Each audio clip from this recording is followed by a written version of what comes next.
Да, Замир Дүйшәлиев. Рахмат төраға. Мен дағы Алишер Ташбаевтың сунушына қосылам. Бұл мыйзам долбоору чийки. Бұны дағы 2 жұма, 3 жұма иштеш керек. Мен мындай эле бир суроо берейинчи, Дыйканбай Бакашевич. Мына былтыр коңшу мамлекеттерден мөмө жемиштер келди да, биздин дыйкандарыбыз былтыр нааразычылык билдирип чыгышты. Жолун жегин, Ош Бишкектин жолун. Эми дарбыз коон, помидор, бадыраң бышканда Өзбекстандан эрте бышыр, эми аларда билесиңер, аларда бизде 10 сомго бышкан дарбыз, аларда 5 сомго бышат. Бизде 20 сомго бышкан бадыраң, аларда 10 сомго бышат. Аларда карбамид, селитра арзан, аларда газ арзан, рабочий сила арзан.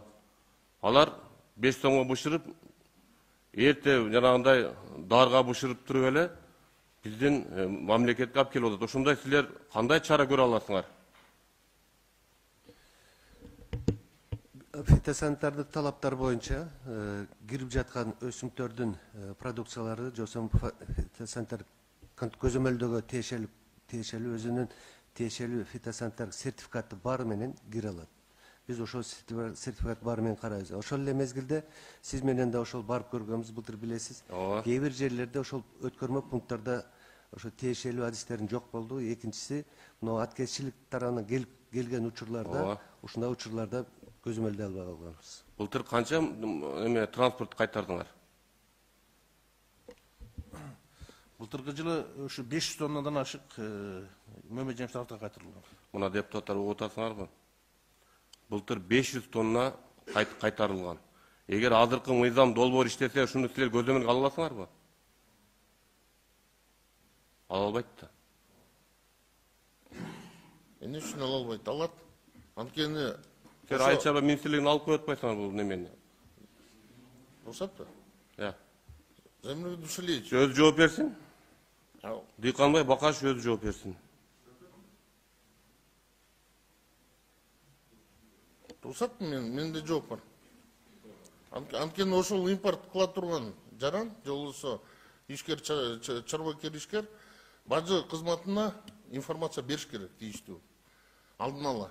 Ошонун негизинде андан кийин бажы кызматы ошол фитосанитарлык же ветеринардык службага кызматына өзүнүн маалыматын жөнөтөт электрондук түрдө. Эгерде ошонун сертификаты жок боло турган болсо, бул органдар тыюу салат бажы кызматка киришкенге. Бажы кызмат ошол жерде эле киргизбей, арттуу көздөр кайтарат. Кандай көзөмөлү жок? Көзөмөлү болот, артында эле калат. Эми көзөмөлү жок үчүн былтыр элдер нааразычылыкка чыкты да дыйкандар. Бизде эми билесиздер сиз, Кыргызстан 70% дыйканчылык менен алектенет. Кыргызстанда элдердин 70% дыйканчылык менен алектенип, жанын багат, балдарын багышат. Билесиздер.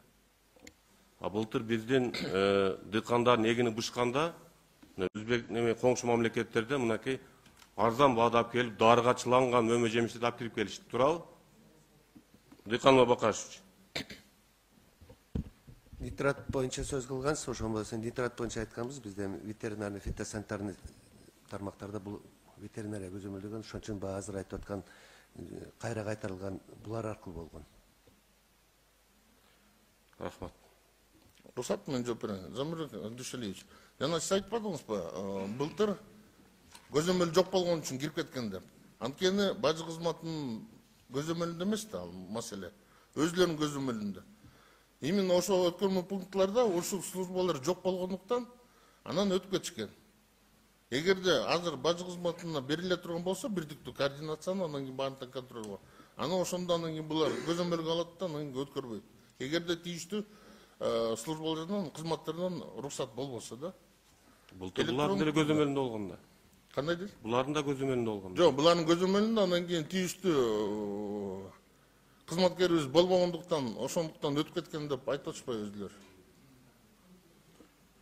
Эми эки мамлекеттин ынтымак болгон жакшы. бирок мыйзамсыз жүктөр өткөрбөш керек да. Биздин эми карапайым элибиз жабыркап калып атат да. Эми дыйканчылык бышып сатарга келгенде ушундай кемчиликтер болуп атат да. Рахмат. Рахмат. Замир Дүйшалич, bir суроо бар экен.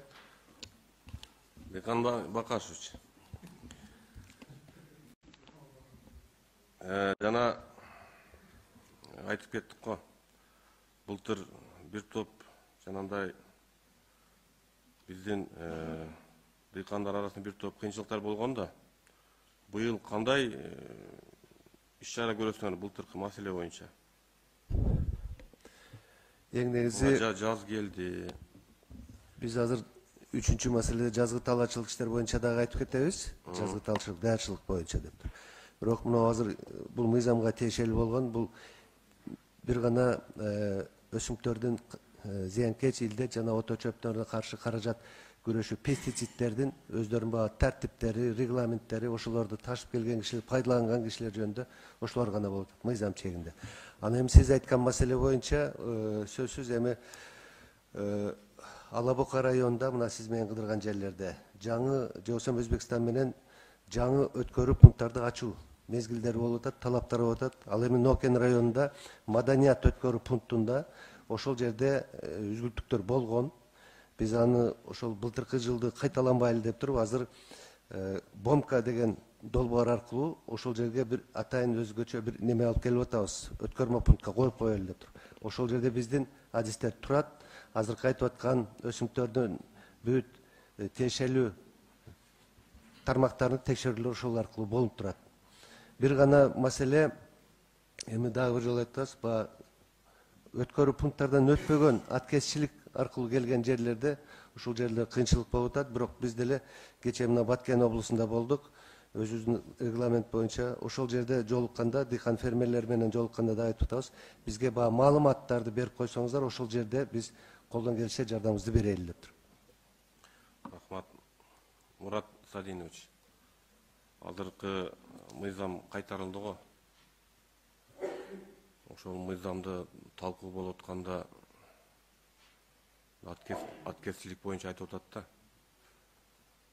Бир жаранга 25 килограммдан да жөө өтүүчү пункттарда. Сиз билесизби мыйзамда 25 килограммга чейин алып өтсө болот. Ошол жерде мындай таможняларда, бажыларда атайын 50-60 адам иштейт да. 25 килограммдан деп мыйзамга көрсөтүп койгон деп бир жаран бир күндө 20-30 жол ташып 50-60 ошол жерде жалдам адамдар иштеп бир күндө ошол жерде 2-3 фуран толтуруп жөнөтүп берет. Ошонун мыйзам талкуу болгондо ошону эске алып коюш керек. Мына былтыр биздин дыйкандарыбыз күйүп калды. Ана Араван району биздин депутатыбыз турат. Аксы районунда, Нокен районунда дыйкандар дарбыздын бышыры тыйынга сатып көпчүлүгү Россияга кетип калышты. Жолго чыгып, нааразычылык көрсөтүштү. Баа түшүп кетти. Эми сиз жакшы билесиз да. Дыйкандарыбыздын баары ошол турмуш тиричилиги ушул дыйканчылык менен. Мамлекетте 70% дыйканчылык менен алектенет. Анан эми коңшу мамлекеттерде жакшы билесиз. Жана айтып кеттим го. Аларда мөмө жемиштер арзанга пышат. Анан эми биздин дыйканчылыктар жанагы кирешеге кирер маалда алардын жанагы аткезчилик менен өткөн мөмө жемиштери алар арзан сатып, биздикилерге актабай калып атат. Ошон үчүн азыркы жана мыйзам долбоорду талкуу болгондо сөзсүз биз да катышайлы. Сиздер менен биздер. Анан кемчиликтер көп. Мен ошон үчүн жанагы Алишер Ташбаевичтин сунушун колдоп 1-2 жума калтырайлы дедик. Эгер силердин департаментиңерди ошол жерден алып койсок, силер кызматкерлериңердичи бир топ чийки болуп калат ал жердечи. Дагы элдин нааразычылыгы күчөп кетет. Ошон үчүн эске алып койсоңуз, ушул жана мыйзам долбоорун талкуу болгондо Çok atışayla.